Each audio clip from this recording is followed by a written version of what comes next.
सारे विद्यार्थियों, छोटे भाइयों बहनों, मिशन इंस्टीट्यूट प्रयागराज के यूट्यूब चैनल पर आपका स्वागत है, अभिनंदन है। आइए आज की शुरुआत करते हैं महत्वपूर्ण घटनाक्रम से जो परीक्षाओं के दृष्टिकोण से इम्पोर्टेंट है। प्यारे विद्यार्थियों, उससे पहले बहुत जरूरी है कि आप सभी को शेयर कर दीजिए ताकि आपके सभी साथीगण जो आपके फ्रेंड्स हैं वो जुड़ जाएं और सभी लोगों तक ये बातें पहुंच सके। आइए शुरुआत करते हैं। 3 दिसंबर 1796 को बाजीराव द्वितीय को मराठा साम्राज्य का पेशवा बनाया गया।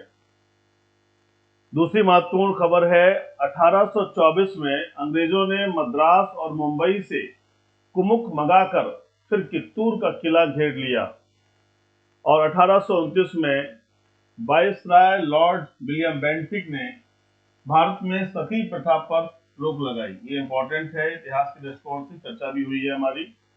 और 1971 में भारत और पाकिस्तान के बीच में युद्ध शुरू होने के बाद देश में आपातकाल लागू हुआ। तो ये है आपका महत्वपूर्ण घटनाक्रम। सारे विद्यार्थियों, जिन्होंने अभी तक मिशन इंस्टीट्यूट प्रयागराज के चैनल को सब्सक्राइब नहीं किया है, प्लीज सब्सक्राइब कर लीजिए और ध्यान इस बात पर देना है कि जो पढ़ाया जा रहा है वो सभी परीक्षा के दृष्टिकोण से कितना इंपॉर्टेंट है। आइए शुरुआत करते हैं पहली घटनाक्रम से। सौर ऊर्जा परियोजना के लिए भारत का पहला खुदरा नगर पालिका बॉन्ड इंदौर नगर निगम द्वारा जारी किया जाएगा। ध्यान रखिएगा, सौर ऊर्जा के क्षेत्र में जो बात कही जा रही है, भारत का पहला खुदरा नगर पालिका बॉन्ड इंदौर नगर निगम द्वारा जारी किया जाएगा। एक प्रश्न आपका यहाँ पर हो गया है, ध्यान दीजिएगा। इंदौर नगर निगम 10 साल के बॉन्ड के जरिए 2.6 अरब रुपए जुटाएगा। यानी 10 साल का बॉन्ड होगा और उसमें क्या होगा, टारगेट है 2.6 अरब रुपए। इसका उपयोग सौर ऊर्जा परियोजनाओं को निधि देने के लिए किया जाएगा। इंदौर के पास 3 अरब रुपए की लागत से 60 मेगावाट का सोलर प्लांट बनेगा।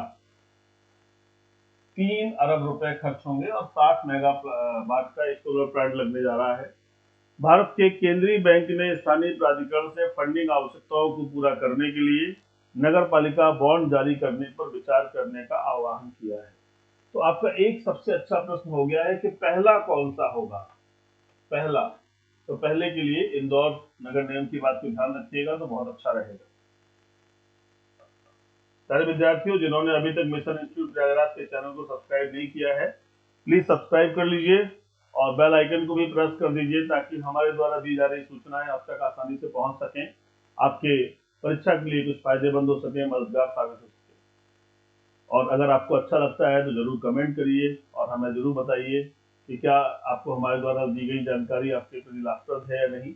इससे हमें भी संशोधित करिए। आइए देखते हैं संदर्भ में अगली घटनाक्रम की तरफ। दूसरी घटना क्या है, राष्ट्र कवि कुवेम्पु प्रतिष्ठित कुप्पली ने 29 दिसंबर को कुवेम्पु की 118वीं जयंती कार्यक्रम में कुवेम्पु राष्ट्रीय पुरस्कार के लिए तमिल कवि वी अन्नामलाई उर्फ इमायम को कुवेम्पु राष्ट्रीय पुरस्कार के लिए चुना है। ध्यान दीजिएगा, ये राष्ट्रीय पुरस्कार है, कुवेम्पु राष्ट्रीय पुरस्कार किस लिए है, तमिल कवि को दिया जा रहा है। और कौन है तमिल कवि, वी अन्नामलाई उर्फ इमायम को इस पुरस्कार के लिए चुना गया है। इस पुरस्कार में 5 लाख के नगद पुरस्कार और एक रजत पदक और एक प्रशस्ति पत्र दिया जाएगा।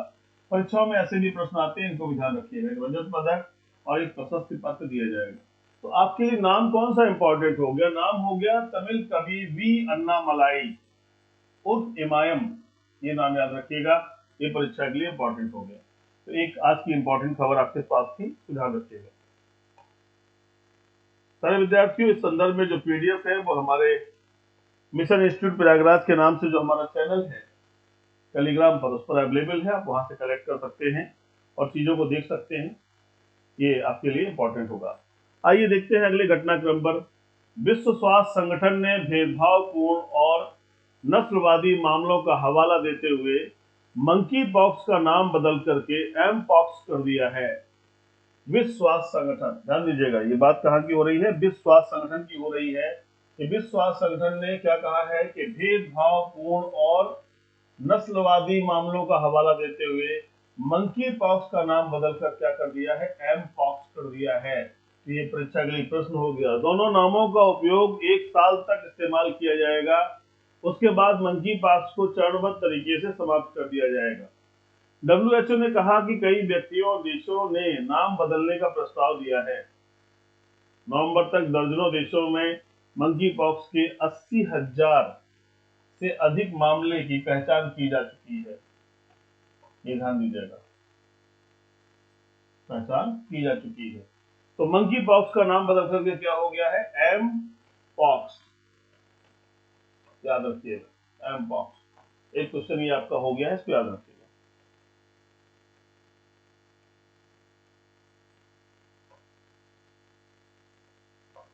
प्यारे विद्यार्थियों, मिशन इंस्टीट्यूट प्रयागराज के नाम से हमारा यूट्यूब पर भी चैनल है और इसके साथ ही साथ हमारा टेलीग्राम पर भी चैनल है और उसके साथ ही साथ हमारे गूगल प्ले स्टोर पर एक एप्लीकेशन है। तो आप उसे डाउनलोड कर सकते हैं, इन्हें ज्वाइन और सब्सक्राइब कर सकते हैं, जिससे हम एक दूसरे के संपर्क में रहेंगे और ज्ञानवर्धक सूचनाओं का आदान प्रदान संभव हो सकेगा। हम कोशिश करते हैं कि आप चाहे जिस स्तर की पढ़ाई पढ़ रहे हो, हम हर जगह आपके लिए मददगार साबित हो सके। इसी क्रम में मिशन इंस्टीट्यूट में SSC GD का स्पेशल बैच चल रहा है, जिसमें विद्यार्थियों की स्पेशल प्रिपरेशन कराई जा रही है। हालांकि वो प्रिपरेशन सभी परीक्षाओं के लिए है, कोई भी विद्यार्थी उसमें आके शामिल हो सकता है, तैयारी हो सकती है, लेकिन टारगेट है SSC GD, ताकि वे बच्चे जो छोटे हैं अभी और भविष्य निर्माण की तरफ चले हैं, उनका रास्ता बन सके और निश्चित रूप से बड़ी सफलता अर्जित होगी। कल की क्लास का समय है 12 बजे से। कल ये क्लास एक्स्ट्रा क्लास चलने जा रही है, जो 12 बजे सभी बच्चों को आना है, जो भी बच्चे इसमें इन्वॉल्व है। फिलहाल हम लोग अपने घटनाक्रम की तरफ आ रहे हैं, ध्यान दीजिएगा। और अगला घटनाक्रम क्या है,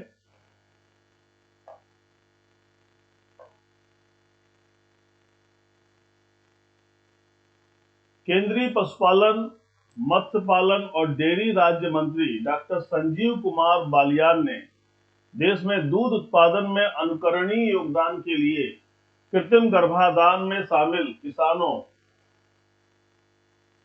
सहकारी समितियों तथा तकनीशियनों को राष्ट्रीय गोपाल रत्न पुरस्कार दिया जाएगा। मंत्री ने कहा कि वैश्विक उत्पादन में 32% योगदान के साथ भारत सबसे अधिक दुग्ध उत्पादक है। बहुत ही अच्छी बात है, ये ध्यान रखिएगा।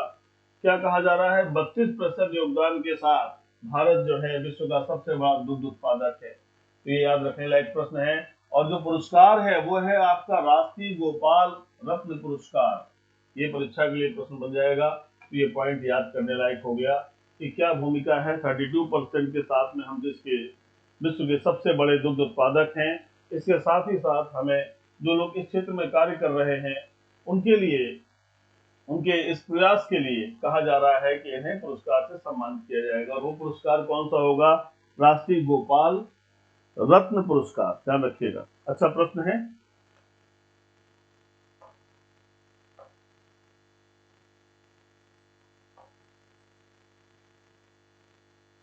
अगली महत्वपूर्ण खबर पर आ जाइए। खादी और ग्रामोद्योग आयोग के अध्यक्ष मनोज कुमार ने उत्तराखंड के जिला नैनीताल के वन परिक्षेत्र फतेहपुर हल्द्वानी के गांव चौसला में खादी और ग्रामोद्योग आयोग की महत्वाकांक्षी REHV परियोजना का उद्घाटन किया। उन्होंने चौसला गांव में ग्रामीण हितग्राहियों को 330 मधुमक्खी बक्सों, मधुमक्खी कॉलोनियों और टूल किट के साथ साथ शहद निकालने वाले का वितरण भी किया। देखिए, ये जो मधुमक्खी के संदर्भ में बात हो रही है, ध्यान दीजिएगा। मधुमक्खी एक बहुत अच्छा व्यवसाय है ये, और ये 330 मधुमक्खी बक्सों को दिया गया है। नॉर्मली मार्केट में भी ये अवेलेबल होते हैं और इनको कॉलोनियों और इनकी टूल किट की बात की जा रही है। इसे कहते हैं एपीकल्चर। एपीकल्चर, ये एपीकल्चर का मतलब होता है मधुमक्खी पालन। मधुमक्खी पालन, ठीक है।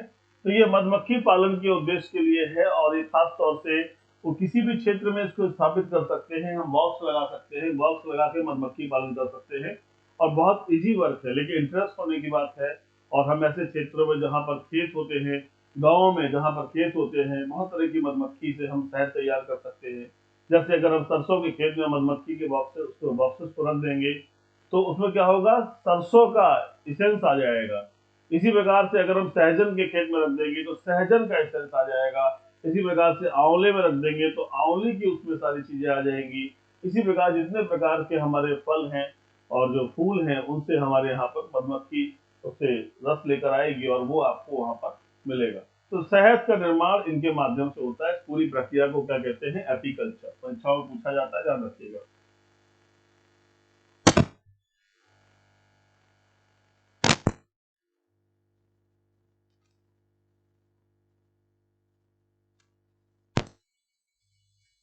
तो ये ध्यान रखने की जरूरत है, यहाँ से क्वेश्चन आपका बनता है। आइए,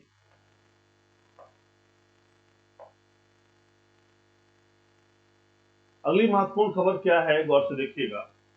कहा जा रहा है कि केंद्र सरकार लैंगिक हिंसा के खिलाफ महिलाओं व लड़कियों को जागरूक करने के लिए 1 माह का नई चेतना अभियान शुरू करने जा रही है। केंद्रीय ग्रामीण विकास मंत्री गिरिराज सिंह इसकी शुरुआत करेंगे।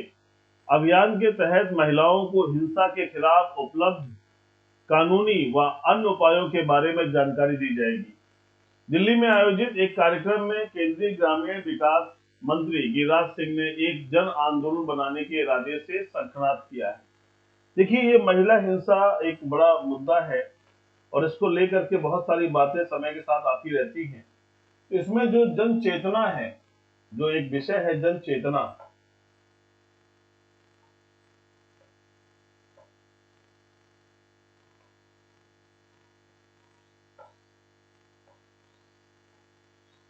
जन चेतना ये बड़ा है। और दूसरा है आत्मरक्षा। आत्मरक्षा ये बहुत जरूरी है। अगर हम गौर से देखें तो भारतीय दंड संहिता आईपीसी की धारा 96 से 106 में यही प्रावधान है। ये न केवल हमारे शरीर की रक्षा के बारे में बताते हैं, बल्कि हमारी संपत्ति की रक्षा के बारे में भी बताते हैं। ध्यान रखना। तो मैं तो ये कहता हूं कि इन चैप्टर्स को जन सामान्य को पढ़ाया जाना चाहिए, ताकि हर व्यक्ति कानून को समझता रहे। यही बात कही जा रही है कि इस अभियान की शुरुआत होगी, जिसमें महिलाओं को हिंसा के खिलाफ उपलब्ध कानूनी व अन्य उपायों के बारे में जानकारी दी जाएगी। तो ये जो प्रोविजन है, ये जानना जरूरी है कि हमारे साथ किस किस प्रकार का अत्याचार हो सकता है। मानव जीवन में जिस प्रकार से हमारे शरीर का महत्व है, उसी प्रकार से हमारे द्वारा अर्जित की गई संपत्ति का भी महत्व है। क्योंकि जो संपत्ति आप अर्जित करते हैं वो आपके मेहनत से आती है, आपके परिश्रम से आती है, आपके पुरुषार्थ से आती है, तिनका तिनका जोड़ करके बनाया जाता है, इसलिए उसका भी इंपॉर्टेंस है। तो भारतीय दंड संहिता हम यूपीएसआई के बैच में जब पढ़ाते हैं तो उनके कोर्स में है, और जुडिशरी की क्लासेस और एपीयू की क्लासेस में भी उनके कोर्स में है। वैसे तो मुझे लगता है ये अध्याय सभी को पढ़ाया जाना चाहिए, ताकि हर व्यक्ति आत्मरक्षा कर सके।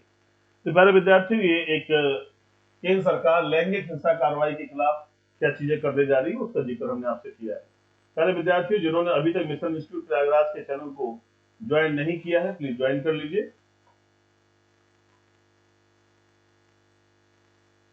और YouTube पर हमारे चैनल को सब्सक्राइब कर लीजिए। साथ ही साथ बेल आइकन को भी प्रेस कर दीजिए, और अगर हमारी बातें समझ में आ रही हैं तो जरूर जो है लाइक करिए और कमेंट करिए। आइए अगली महत्वपूर्ण घटनाक्रम की तरफ चलते हैं। S&P ग्लोबल रेटिंग्स ने भारत की आर्थिक वृद्धि दर के अनुमान को घटाकर 7% कर दिया है। हालांकि उसने यह भी कहा कि घरेलू मांग की वजह से अर्थव्यवस्था पर वैश्विक सुस्ती का प्रभाव कम होगा। इससे पहले एजेंसी ने सितंबर महीने में भारत की जीडीपी वृद्धि दर 2022-23 में 7.3%, ध्यान दीजिएगा, 2022-23 में 7.3% और 2023-24 में 6.5% रहने की संभावना जताई थी। S&P ग्लोबल रेटिंग्स के एशिया प्रशांत क्षेत्र के मुख्य अर्थशास्त्री लुइस क्विज ने कहा कि वैश्विक नरमी का भारत जैसी घरेलू मांग आधारित अर्थव्यवस्था पर कम प्रभाव पड़ेगा। देखिए, अभी पूरे विश्व में एक बड़ा मुद्दा चल रहा है कि आर्थिक मंदी आने वाली है। आर्थिक मंदी, हालांकि बड़े बड़े देश जो है यूएसए जैसे देशों में इसके प्रभाव भी कुछ कुछ दिखते हैं और उनका प्रभाव हर जगह समझ में आ भी रहा है। लेकिन भारत एक ऐसा देश है जहां पर इन चीजों की संभावना कम है। इसलिए कम है क्योंकि यहाँ जो हम डिपेंड हैं वो हम पूरी तरह से नौकरी पर, पूरी तरह से व्यवसाय पर नहीं, हम बहुत मिश्रित जीवन जीते हैं। इसलिए हमारे साथ में सारी चीजें कम घटित हो पाती हैं। आइए यहाँ पर बात कर रहे थे 8वीं खबर पर। भारतीय खाद्य और मानक प्राधिकरण द्वारा हिमालयी याक को एक खाद्य जानवर के रूप में मंजूरी दी गई है। यह मंजूरी पशुपालन और डेयरी विभाग द्वारा की गई सिफारिशों के बाद मिली है। इस तरह के वर्गीकरण से उच्च ऊंचाई वाले गौ जाति जानवरों की आबादी में गिरावट को रोकने में मदद मिलने की उम्मीद है। 2019 में की गई एक जनगणना के अनुसार भारत में लगभग 58,000 याक है। यह आंकड़ा 2012 में की गई पिछली पशुधन गणना के लगभग 25% कम है। तो ये ध्यान रखने की जरूरत है कि भारतीय खाद्य सुरक्षा एवं मानक प्राधिकरण द्वारा याक के संदर्भ में क्या बातें आई हैं। प्यारे विद्यार्थियों, एक आज इम्पोर्टेंट बात यह है कि आज हम आपको 10 क्वेश्चन भी इम्पोर्टेंट चर्चा करने जा रहे हैं जो आपकी परीक्षा के दृष्टिकोण से इम्पोर्टेंट होंगे। इसलिए ध्यान रखिएगा, उन्हें भी गौर से तेजी से जवाब दीजिएगा क्योंकि हमने उसके बारे में आपको पढ़ा रखा है, बस खाली हमें आपसे चर्चा करनी है। राष्ट्रीय अनुसूचित जाति आयोग, राष्ट्रीय अनुसूचित जनजाति आयोग ने जनजाति अनुसंधान, अस्मिता, अस्तित्व और विकास पर कार्यशाला का आयोजन किया। कार्यशाला में अनुसूचित जनजाति के अतीत से वर्तमान तक के संबंधों एवं जनजाति अनुसंधान के आख्यानों को उपनिवेश से मुक्त कराने की आवश्यकता पर चर्चा की गई। एक कार्यशाला है जिसमें जनजाति संदर्भों में बात की गई है, खास तौर से शेड्यूल ट्राइब के बारे में बात की गई है। इनकी सबसे प्राचीनतम स्थिति से लेकर आज वर्तमान स्थिति तक क्या है, इस पर जो है चर्चा हुई है। तो आप सामान्य ढंग से जानते रहिए, बस इतना ही इंपॉर्टेंट है इसमें।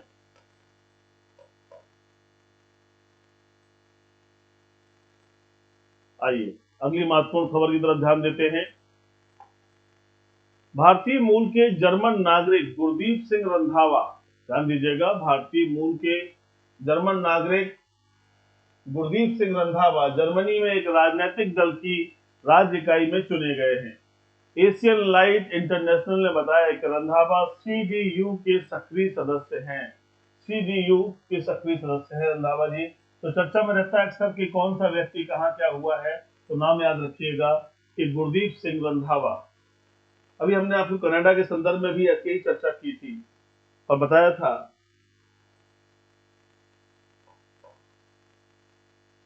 प्यारे विद्यार्थियों, इसके बाद हमारा अगला जो विषय है और वो है करंट अफेयर्स का।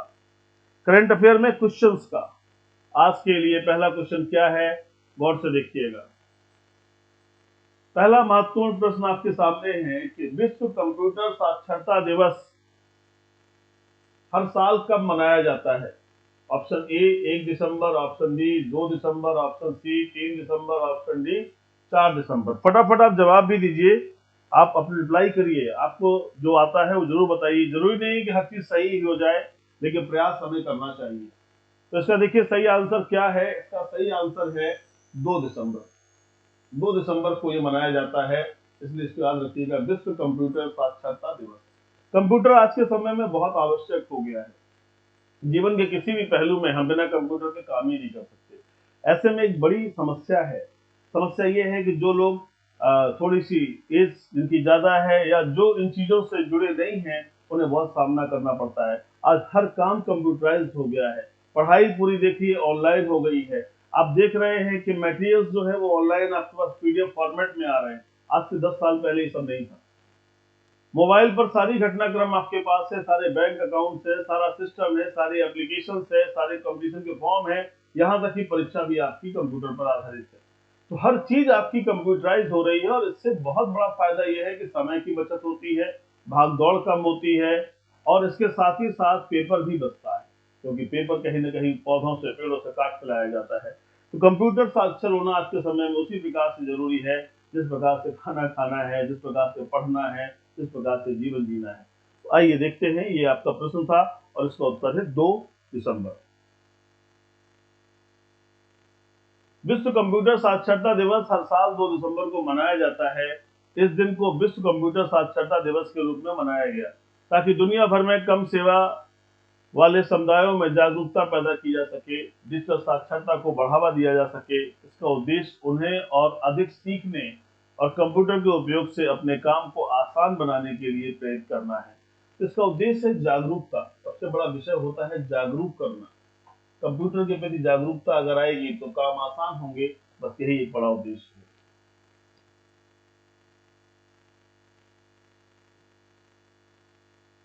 आइए अगले महत्वपूर्ण प्रश्न की तरफ चलते हैं। राष्ट्रीय प्रदूषण नियंत्रण दिवस, ध्यान दीजिएगा, राष्ट्रीय प्रदूषण नियंत्रण दिवस प्रतिवर्ष कब मनाया जाता है? National pollution control day celebrated every year. 30 नवंबर, 1 दिसंबर, 2 दिसंबर, 7 दिसंबर। देखिए इसका भी सही आंसर है आपका 2 दिसंबर। ये सब दिमाग में बैठाते रहिए, आजकल परीक्षाओं में ऐसे प्रश्न बहुत आते हैं जो डेट्स पर आधारित होते हैं, डेट्स पर, ऑपरेशन पर, इन पर आधारित प्रश्न होते हैं। ये बहुत पूछे जाते हैं परीक्षाओं में, इसलिए इनके प्रति ध्यान रखना जरूरी है। राष्ट्रीय प्रदूषण नियंत्रण दिवस हर साल 2 दिसंबर को मनाया जाता है। 1984 में भोपाल गैस त्रासदी में मारे गए लोगों के, ध्यान दीजिएगा, 1984 में भोपाल गैस त्रासदी में मारे गए लोगों के जीवन को ध्यान में रखते हुए, उन परिस्थितियों को ध्यान में रखते हुए राष्ट्रीय प्रदूषण नियंत्रण दिवस के रूप में मनाने की बात हुई। इस दिन का मुख्य उद्देश्य है लोगों को शिक्षित करना और उन्हें प्रदूषण नियंत्रण अधिनियमों और औद्योगिक आपदाओं के बारे में जागरूक करना। एक कंपनी थी, इसका नाम था यूनियन कार्बाइड, और मेथाइसोसाइनाइड गैस थी। एक बड़ी समस्या थी जिसमें लोग रात में सोते रहे तो सोते ही सोते खत्म हो गए। एक बहुत बड़ी दुर्दशा थी जिसमें लाखों लोग मर गए और पूरा विश्व देखता रहा। एक कंपनी की लापरवाही या एक कंपनी की कुछ कमियां या गैस रिसाव, ऐसी चीजों के लिए स्ट्रिक्ट लायबिलिटी है, ये कठोर दायित्व है। जरूर ऐसी कंपनियों पर, ऐसी चीजों पर कार्रवाई होनी चाहिए थी और हुई भी है, लेकिन जीवन जो चला गया उसका क्या होगा? तो हमें आपको जागरूक होना है, इसलिए एक पूरी व्यवस्था दी गई है और जिसे कहते हैं राष्ट्रीय प्रदूषण नियंत्रण दिवस। ये सिर्फ जागरूकता के उद्देश्य है ताकि हर व्यक्ति जागरूक हो कि इस संदर्भ में हमें क्या करना है, कैसे करना है। आइए अगला महत्वपूर्ण प्रश्न। हाल ही में केंद्रीय स्वास्थ्य मंत्रालय ने निक्षय मित्रा एम्बेसडर किसे नियुक्त किया है? ध्यान दीजिएगा,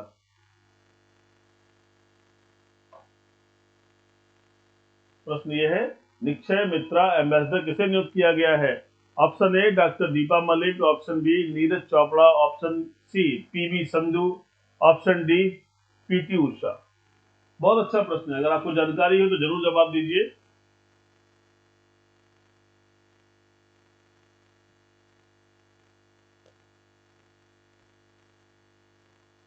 चलिए प्यारे विद्यार्थियों, इस तरह के प्रश्न जरूर याद रखा करिए। ये ऐसे प्रश्न अक्सर आते हैं कि किसे एम्बेसडर नियुक्त किया गया है,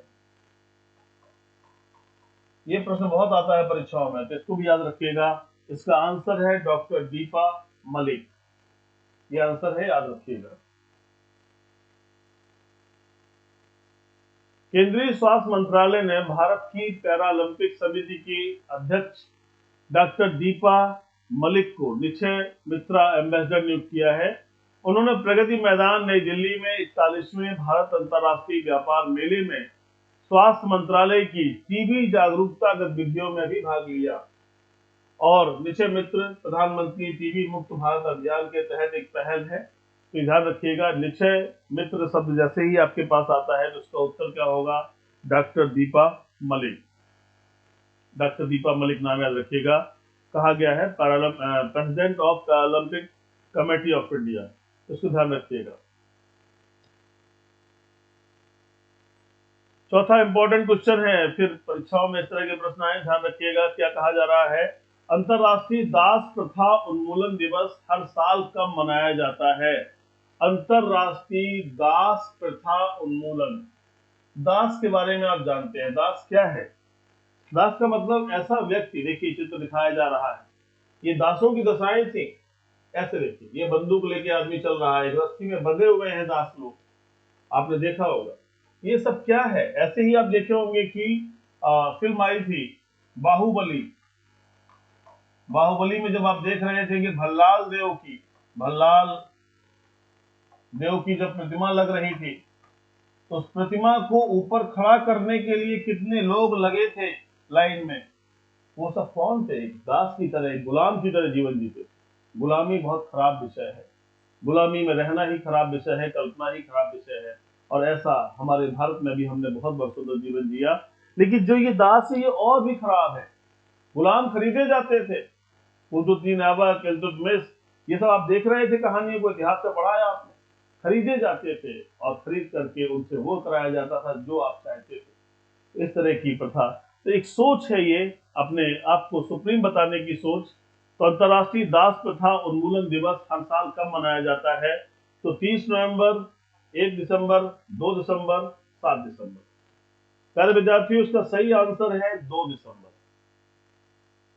2 दिसंबर को दास प्रथा उन्मूलन के संदर्भ में जो दिवस मनाया जा रहा है वो है आपका 2 दिसंबर। बिल्कुल दिमाग में बैठा लीजिए, कभी भी परीक्षाओं में आता है तो आपको बनना चाहिए।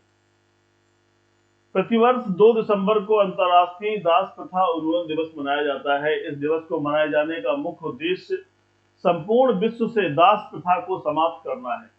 संयुक्त राष्ट्र महासभा ने 2 दिसंबर 1949 को एक संकल्प पारित किया था, जिसके तहत अंतर्राष्ट्रीय दास प्रथा उन्मूलन दिवस को अडॉप्ट किया गया है, लागू किया गया है। तो ये 2 दिसंबर 1949 का जो प्रस्ताव है, संकल्प बनकर जो आया था प्रस्ताव, उस प्रस्ताव के अंतर्गत इसे लागू किया गया है। तो एक प्रश्न तो आपका ये हो गया, और एक प्रश्न ये हो गया कि कब मनाया जाता है, तो उसे याद रखिएगा। प्यारे विद्यार्थियों, जिन्होंने अभी तक मिशन इंस्टीट्यूट प्रयागराज के चैनल को सब्सक्राइब नहीं किया है, प्लीज सब्सक्राइब कर लीजिए। और टेलीग्राम पर हमारा चैनल है, उसे ज्वाइन कर लीजिए। गूगल प्ले स्टोर पर हमारा एप्लीकेशन है इसी नाम से, उसे कर लीजिए। तो हम आप संपर्क में रहेंगे, सूचना के आदान प्रदान में जुड़े रहेंगे, और कहीं भी रहें आप, कैसे भी रहें, पढ़ाई करते रहें, ताकि जीवन पथ में हम आगे बढ़ें। सपने देखना और सपनों को पूरा करना दोनों बहुत बड़ी बातें। बहुत सारे लोग सपने देखते हैं लेकिन प्रयास नहीं करते। बहुत सारे लोग प्रयास करते हैं लेकिन सपने नहीं देखते। बहुत सारे लोग ऐसे हैं जो सपने भी देखते हैं और प्रयास भी करते हैं, वही लोग सफल होते हैं। तो प्लीज अच्छे सपने देखिए, समय परिस्थिति सबको ध्यान में रखते हुए जीवन में जीने का प्रयास करिए। सब कुछ अपने मन का नहीं होता, लेकिन फिर भी हमें अपने मन को मजबूत करना होता है। हर परिस्थिति में अपने आप को तैयार करना होता है। बाधाएं आती हैं, परेशानियां आती हैं, हमें लड़ना होता है। इसीलिए तो कहा गया है, वीर भोग्या वसुंधरा। जो वीर होता है वही वसुंधरा का भोग करता है। तो अपने अंदर एक जोश रखिए, आप एक कर्मवीर हैं। चौपाई कही गई, का चुप साध रहे हो हनुमाना, पवन तनय बल पवन समाना। तो हनुमान जी को भी उनके बल का एहसास कराना पड़ा। तो मैं आपसे कहता हूं, आप अपनी ऊर्जा का एहसास करिए, अपनी क्षमता का एहसास करिए, और देखिए कि आप सब कर सकते हैं, कुछ भी असंभव नहीं है। आइए आगे चलते हैं। प्यारे विद्यार्थियों, अगला क्वेश्चन आपके सामने है। हाल ही में किस राज्य में स्वच्छता के मामले में इंदौर की तर्ज पर सफाई व्यवस्था का मसौदा तैयार किया जाएगा? Option A Orissa, option B Maharashtra, option C West Bengal, option D Uttar Pradesh. अगर आपको आता है तो जरूर जवाब दीजिए मुझे इसके बारे में। प्यारे विद्यार्थियों, इसका उत्तर है उत्तर प्रदेश। उत्तर है उत्तर प्रदेश। योगी आदित्यनाथ जी ने इस पर काफी विचार किया, और क्या है, स्वच्छता के मामले में इंदौर की तर्ज पर। ध्यान दीजिएगा, मैंने अभी चर्चा आपसे की थी, नगर निगम ने बोर्ड की बात की है और बॉन्ड उस पर जारी करने की बात की जा रही है, उसी चीज को फॉलो करते हुए हम लोगों ने भी यहाँ पर चर्चा की। स्वच्छता के मामले में देश का अग्रणी शहर इंदौर की तर्ज पर उत्तर प्रदेश में सफाई व्यवस्था का मसौदा तैयार किया जाएगा। मुख्यमंत्री योगी आदित्यनाथ के निर्देश पर प्रदेश के नगरीय निकायों की एक टीम ने उत्तर इंदौर के स्वच्छता मॉडल का अवलोकन किया। इस दौरान टीम ने ट्रेसिंग ग्राउंड स्थित एशिया के सबसे बड़े बायो सीएनजी प्लांट का भी अवलोकन किया। तो ध्यान रखिएगा, इंदौर से हमने स्वच्छता के संदर्भ में कुछ प्रोग्राम हैं जिन पर जो है उत्तर प्रदेश सरकार ने संज्ञान लिया है, उसके लिए एक टीम भेजी है और पूरी चीज पर विचार कर रहे हैं। कि हम कैसे उत्तर प्रदेश के निगमों को हम बेहतर कर सकते हैं, साफ सफाई कैसे बेहतर हो सकती है, स्वच्छ भारत मिशन का सपना कैसे पूरा हो सकता है, ये सारी बातें यहाँ पर हम लोगों ने ध्यान दी हैं। तो ये आपका एक इम्पोर्टेंट क्वेश्चन हो सकता है, किस मॉडल पर काम करना है, तो वो है इंदौर का मॉडल। सारे विद्यार्थियों, अगला क्वेश्चन है आपका कि हाल ही में किसने दुनिया के पहले विकलांग अंतरिक्ष यात्रियों के नाम की घोषणा की? किसने? हु? दुनिया के पहले विकलांग अंतरिक्ष यात्री के नाम की घोषणा की है। बहुत बड़ी बात है ये। Option A ISRO, option B European Space Agency, option C NASA, option C JAXA. फटाफट जवाब दीजिए। प्यारे विद्यार्थियों, अच्छा प्रश्न है। ऐसे प्रश्न आपकी परीक्षाओं में पूछे जाते हैं, जरूर ध्यान रखिएगा, कहीं गलती ना होने पाए। हमें एक एक कदम बढ़ाना है, एक एक बात को सोच समझ कर थोक कर चलना है, ताकि सफलता में कहीं कोई बाधा ना हो। और ये गलतफहमी छोड़ दीजिएगा कि किसी परीक्षा का स्तर बहुत कम है, किसी का बहुत ज्यादा है। आप पेपर उठा के देखिए, आज एक दिवसीय परीक्षाओं में वो प्रश्न आते हैं जो कभी सिविल सर्विस में आते रहे हैं। रिपीट हो रही है चीजें, कहां से आएंगे प्रश्न, से ध्यान दीजिएगा। इसका सही उत्तर है यूरोपियन स्पेस एजेंसी। ये इसका सही आंसर है प्यारे विद्यार्थियों, इस पर गौर करिएगा। क्या कहा जा रहा है? हाल ही में 22 देशों की यूरोपीय अंतरिक्ष एजेंसी ने कहा कि उसने अंतरिक्ष यात्री प्रशिक्षण के लिए चुने गए 17 रंगरूटों की एक नई पीढ़ी के हिस्से के रूप में पूर्व ब्रिटिश पैरालंपिक धावक जॉन मैकफॉल का चयन किया है। 17 रंगरूट यानी तैयार किए गए हैं, और पैरालंपिक धावक जॉन मैकफॉल, ये नाम याद रखिएगा, जॉन मैकफॉल का चयन किया है। इन विकलांग अंतरिक्ष यात्रियों को पैरा एस्ट्रोनॉट नाम दिया जाएगा। एक एस्ट्रोनॉट होते हैं और एक शब्द आ गया है पैरा एस्ट्रोनॉट। ठीक है, एस्ट्रोनॉट मींस होता है अंतरिक्ष यात्री, और पैरा एस्ट्रोनॉट का मतलब हो गया है कि जो पैरालंपिक से जुड़े हों या जो किसी प्रकार से विकलांग है, शब्द आता है विकलांग, उन लोगों को भी अंतरिक्ष ले जाया जाए, उन्हें भी उसी प्रकार की चीजों को महसूस करने दिया जाए। चलिए, बहुत अच्छा प्रश्न था, ध्यान रखिएगा। क्वेश्चन नंबर 7 पर आ जाइए। हाल ही में किस राज्य सरकार ने 22 लाख किसानों को 14,000 करोड़ रुपए का कर्जा माफ किया है? Option A Haryana, option B Uttar Pradesh, option C Madhya Pradesh, option D Rajasthan. फटाफट इसका उत्तर दीजिए। बहुत अच्छा प्रश्न है और मुझे लगता है परीक्षा में आने लायक प्रश्न है, तो ऐसे प्रश्नों को जरूर याद रखिए। करंट के नाम पर इन सब बातों में ध्यान रखना बहुत जरूरी है कि क्या सटीक आंसर इसका हो सकता है। किस राज्य सरकार ने 22 लाख किसानों का 14,000 करोड़ का कर्जा माफ करने की बात की है? तो इसका सही उत्तर है मेरे भाई ऑप्शन डी राजस्थान। अभी राजस्थान के बारे में मैंने आपके दिन बताया था कि बीज के संदर्भ में भी बहुत बड़ी योजना आई है। बीज, मुफ्त बीज दिए जाएंगे और अच्छे बीज दिए जाएंगे, अच्छे और बीज दिए जाएंगे और मुफ्त दिए जाएंगे, फ्री दिए जाएंगे। फ्री का चलन है आजकल, तो फ्री में ये चीजें मिलने से क्या होगा कि सही हाथों में जाएगा। देखिए, किसान क्या होता है? किसान सबसे कमजोर वर्ग है, जो सबका पेट भरता है उसी का पेट खाली रहता है। तो बहुत गहरी बात है। जो सबका पेट भरता है वो स्वयं अपनी बेसिक आवश्यकताओं की पूर्ति नहीं कर पाता, उसकी छोटी छोटी जरूरतें पूरी नहीं हो पाती, क्योंकि जितना वो परेशान होता है। किसान के बारे में क्या कहा गया, गौर से कभी देखिएगा। बुंदेलखंड के किसान के बारे में तो स्पष्ट कह दिया गया कि बुंदेलखंड का किसान कर्ज में जीता है और कर्ज में ही मर जाता है। एक बहुत बड़ा कमेंट है हमारी व्यवस्था पर। आप कभी गौर से देखिए, जो सिगरेट बनाता है, सिगरेट हमारे स्वास्थ्य के लिए हानिकारक है, जो सिगरेट बनाता है वो बहुत बड़ा आदमी है, अरबपति। जो मोबाइल बनाता है, जिससे हम मोबाइल देखते हैं, दुनिया भर की बातें देखते हैं, सूचना प्रौद्योगिकी कर रहे हैं, लेकिन बहुत सारी नकारात्मक चीजें हैं, वो मोबाइल बनाने वाला अरबपति। जो शराब बनाता है, जो ऐसे चीजें बनाता है जिनसे लोगों का स्वास्थ्य खराब हो सकता है, उसको पीने वाला तो सामान्य आदमी है, लेकिन बनाने वाला अरबपति। यानी सिगरेट हो, शराब हो, मोबाइल हो, या कोई और चीजों को बनाने वाले जो लोग हैं, वो सब बहुत बड़े आदमी हैं, लेकिन जो सबका पेट भर रहा है वो आज भी गरीब है। क्यों गरीब है? क्योंकि उसके साथ में उतनी चीजें नहीं है। तो राजस्थान सरकार का ये कदम बहुत ही अच्छा है प्यारे भाइयों, इसको जरूर ध्यान रखिएगा। मेरा उद्देश्य किसी को तकलीफ पहुंचाना नहीं है। भाई सिगरेट पीता है पिए, दारू पीता है पिए, मैं उस यथार्थ की बात कर रहा हूँ जो वास्तविकता में हो रहा है। आज किसान वैसे ही परेशान है जैसे पहले था। ठीक है, तो आइए ध्यान दें।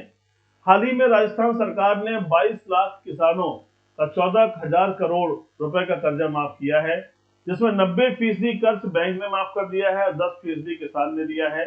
इसी तरह अन्य बैंकों ने भी इस दिशा में कार्य किया है। तो याद रखिएगा, राजस्थान सरकार का नाम याद रखिएगा, इन्होंने ऐसा किया है। तो ये था आपका अगला प्रश्न। अब आते हैं नेक्स्ट क्वेश्चन पर। क्वेश्चन नंबर 8, हाल ही में ऑडिट महानिदेशक की भूमिका सृजित करने वाला पहला राज्य कौन सा है? Option A Haryana, option B Tamil Nadu, option C Himachal Pradesh, option D Kerala. Audit audit महानिदेशक, ये भी आपने पढ़ा होगा, मैंने आपसे चर्चा की है आर्टिकल 148। ये सीएजी के बारे में आपसे बात की गई। सीएजी देश के पैसे का, देश के धन की रिपोर्ट तैयार करते हैं और उस रिपोर्ट को जो है वो प्रेसिडेंट को देते हैं, ये आपको हमने बताया है। और प्रेसिडेंट उस रिपोर्ट को संसद में प्रस्तुत कराते हैं, सदन में पेश की जाती है और सदन में जब पेश होती है तो उस पर क्या होती है? चर्चा होती है। और चर्चा का उद्देश्य क्या होता है कि ये जनता को पता चले कि देश का पैसा कहां पर और किस प्रकार खर्च हुआ है। तो एक ही बहुत बड़ा महत्वपूर्ण उद्देश्य है, बहुत बड़ा महत्वपूर्ण कार्य है महानिदेशक का, जो ऑडिट के संदर्भ में कार्य करते हैं, नियंत्रक एवं महालेखा परीक्षक का, सीएजी का, जो ये कार्य करते हैं। तो इसका सही आंसर है प्यारे भाइयों, तमिलनाडु। तमिलनाडु ने इस दिशा में पहल की है, पहला राज्य बन गया है, इसलिए जरूर याद रखिएगा, पहला राज्य।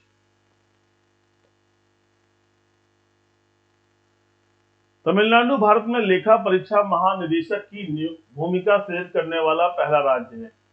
इस भूमिका के लिए राज्य ने प्रतिनियुक्ति पर भारतीय लेखा परीक्षा और लेखा सेवा से एक अधिकारी नियुक्त किया है। इस अधिकारी की जिम्मेदारी राज्य में आंतरिक लेखा परीक्षा विभाग के कामकाज को मजबूत और सुव्यवस्थित करने की होगी। ये पूरा का पूरा जो पद है, जो महानिदेशक की बात हो रही है, ये इनका पूरा उद्देश्य है, जो राज्य का अकाउंट है, इस संदर्भ में पूरी तैयारी करना, देखना कि ये पैसा, देश का जो राज्य का धन है, वो कहां पर किस प्रकार से खर्च हो रहा है, इसको सुव्यवस्थित तरीके से तैयार करना। प्यारे विद्यार्थियों, अगला प्रश्न है हमारे पास, हाल ही में किस देश ने अंतरराष्ट्रीय इलेक्ट्रोटेक्निकल कमीशन के उपाध्यक्ष का पद हासिल किया है? किस देश ने अंतरराष्ट्रीय इलेक्ट्रोटेक्निकल कमीशन के उपाध्यक्ष का पद हासिल किया है? Option A India, option B Japan, option C China, option D Pakistan. बहुत अच्छा प्रश्न है, फटाफट बताइए। देखिए, ये ऐसा प्रश्न है परीक्षाओं में पूछा जाने वाला, क्योंकि ये सब चीजें नई हो रही हैं और इसलिए इसमें ध्यान रखना बहुत जरूरी है। इसका आंसर है इंडिया।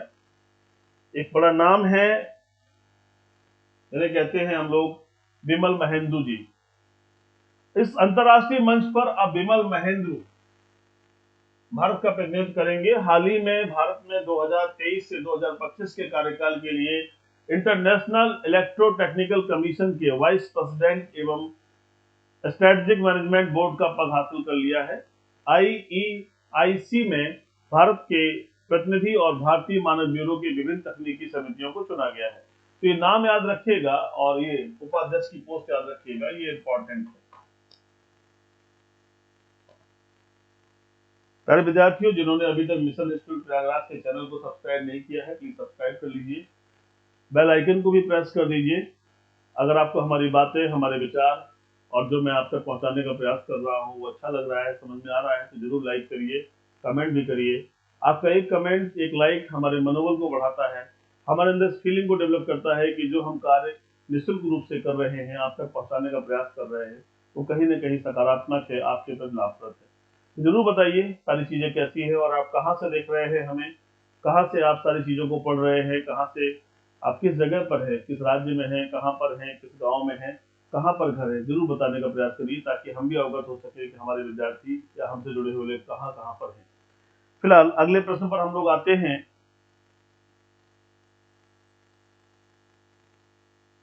हाल ही में इसरो ने PSLV C54 से कितने उपग्रहों को लॉन्च किया है? 5 सैटेलाइट, 9 सैटेलाइट, 11 सैटेलाइट और 15 सैटेलाइट। बहुत अच्छा प्रश्न है और इसकी चर्चा मैं पूर्व में घटनाक्रम में कर चुका हूं। इसका उत्तर है 9 सैटेलाइट, 9, याद रखिएगा। तो पीएसएलवी C54, पीएसएलवी C54 याद रखिएगा। इसरो ने इसको लॉन्च किया है और उसमें कितने सैटेलाइट गए हैं? 9 सैटेलाइट गए हैं, 9 उपग्रह को छोड़ा गया है। प्यारे विद्यार्थियों, इंपॉर्टेंट खबर है कि सिपाही भर्ती के बारे में सूचनाएं आई हैं और सिपाही भर्ती एक महत्वपूर्ण भर्ती है उत्तर प्रदेश की। जैसे कई अनुमान चल रहे थे 40,000 आ रही है, 50,000 आ रही है, ऐसा नहीं है। अभी जो भर्ती की घोषणा की जा रही है वो क्या है कि 35,000 सिपाही के पद आ रहे हैं। और 35,000 पदों में किस क्रम में है? उन्होंने कहा है कि 26,200, 26,200 ये नागरिक पुलिस के लिए है और 8,500, 8,500 पीएसी के लिए है और बाकी के 1,057 ये फायर के लिए हैं, फायर विभाग के लिए, फायरमैन। तो ये पद आ रहे हैं। 26,000 पद कम नहीं होते हैं। देखिए आपके सामने एसएससी जीडी में 45,000 पद हैं। दिल्ली पुलिस में लगभग 6 से 7,000 वैकेंसी आपके पास आने वाली है। आपके पास पद है, आपको एक ही तो लेना है, एक नौकरी हमें चाहिए और कहीं भी एक रास्ता बन जाए ऐसा प्रयास करना चाहिए। ठीक है। इसके अलावा आरओ एआरओ की परीक्षा आ रही है आपके पास, आरओ एआरओ की वैकेंसी आ रही है, जिसका हम लोग एक स्पेशल बैच चलाने जा रहे हैं। करें जीएस को लेकर के हम एक ऑनलाइन बैच लाएंगे और एक ऑफलाइन बैच लाएंगे। इस संदर्भ में सारी चीजें विस्तार से आगे भविष्य में चर्चा होगी। तो आरओ एआरओ की वैकेंसी आ रही है, इसे आप कर सकते हो। एसएससी जीडी का अभी फ्री प्रोग्राम चल रहा है। अगर आप प्रयागराज में हैं तो आप जरूर आइए, ऑफलाइन प्रोग्राम है और ऑफलाइन प्रोग्राम में सभी योग्य अध्यापकगण आपको पढ़ा रहे हैं। मैं हमेशा योग्य का चयन करता हूँ। मेरे यहाँ पर बहुत स्ट्रिक्ट रूल्स है कि मैं कभी ऐसे लोगों को अपनी संस्था में नहीं रखता जो कहीं न कहीं नकारात्मक विचारधारा से, क्योंकि विद्यार्थी के भविष्य की बात है और जब विद्यार्थी का भविष्य कहीं जुड़ जाता है तो फिर उसके लिए हर चीज वो करनी पड़ती है। कई बार कठिन कदम उठाने होते हैं, कई बार आसान उठाने होते हैं, कई बार विद्यार्थी को डांटना पड़ता है, कई बार समझाना पड़ता है, कई बार चिल्लाना पड़ता है, क्योंकि उद्देश्य सकारात्मक है और उद्देश्य सिर्फ एक ही है कि हमारा विद्यार्थी सफल हो जाए। मिशन कोई प्रयोग नहीं है, ये परिणाम है, सपनों की उड़ान है। ध्यान रखिएगा, सपनों की उड़ान है। इसी उद्देश्य से हम लोग पूरी जान लगा देते हैं। हमारी मिशन टीम, हमारा मिशन स्टाफ, हमारे मिशन के सभी अध्यापक गण पूरी जान फूंक देते हैं। तो ये सारी चीजें हैं, मैंने आपको सारी बातें बताई हैं। अगर मेरी बातें अच्छी लगी हो, समझ में आई हो तो जरूर एक कमेंट करिए, जरूर एक लाइक करिए और अपने साथियों तक, अपने लोगों तक जरूर शेयर करिए ताकि ये विचार और ये सारी चीजें उन तक पहुंच सकें। अपना बहुत ख्याल रखिए। ईश्वर आपकी मदद करे, ईश्वर आपको सद्बुद्धि दे ताकि जीवन पथ पर आप आगे बढ़ सकें। जय हिंद।